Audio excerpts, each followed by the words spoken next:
Miguel Dorati back here at the iBot Vaults, and we're going to go ahead and go into another boxing video blog. The boxing calendar at the end of August has been kind of light, and we haven't had a lot of lines up at the books. The first week of September does have a few lines up. Obviously, we're covering the Premier Boxing Champions broadcast on a separate video blog, but we're going to go through some of the other lines that are up there. Starting off with Golden Boy at the Belasco Theater with their Belasco Theater series on Friday, September 4th. And you got a really interesting card here. I think any fan of boxing is going to be interested to see undefeated young Diego De La Hoya, the cousin of Oscar De La Hoya. He's 11-0, facing Jesus Ruiz, and he's looking to pick up a WBC Youth World title at super bantamweight there. You got Diego De La Hoya, a prospect in his early 20s. He's a minus 1,500 favorite with Jesus Ruiz paying back at plus 700. No over-under action on any of these fights today as of yet. After that, you head over to England. You got another interesting card. You got undefeated Josh Warrington going for some regional and the Commonwealth titles at featherweight. And he's a minus 800 favorite facing Australia's Joel Brunkner. Brunkner, 28-1, no shabby record there, but he's coming back at plus 550. Warrington, they've been bringing him along real carefully, and he's heavily favored in this one. The other interesting fight on that card is the co-main event. You got Martin Murray. Since Murray lost to Gennady Golovkin earlier this year, he's bounced back, and this is his third or fourth fight.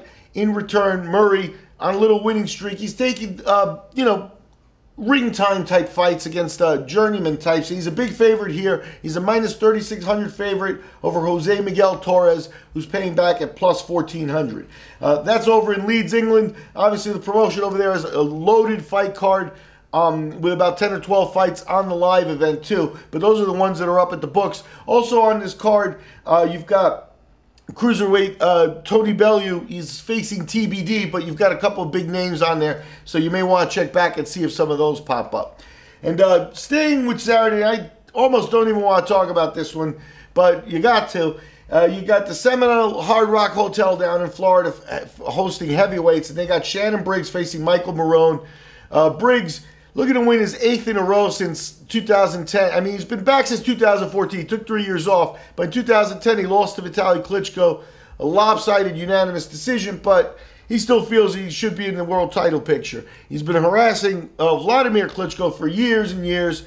And now he's getting, probably his 8th win in a row here. He's a huge favorite at minus 10,000 over Michael Marone, who's at plus 3,500. Marone also coming off a long layoff. He won one fight in the last year or so after a 3-year layoff also, and that was a 6-rounder against a guy with a losing record. So what you have here is Briggs, even though he's 43, way out of his league, Michael Marone against Briggs. And what you'll probably see is Briggs win this one in short order, and then you hear the publicity start for another wacky attack on Vladimir Klitschko. Who knows what Briggs is going to dream up next.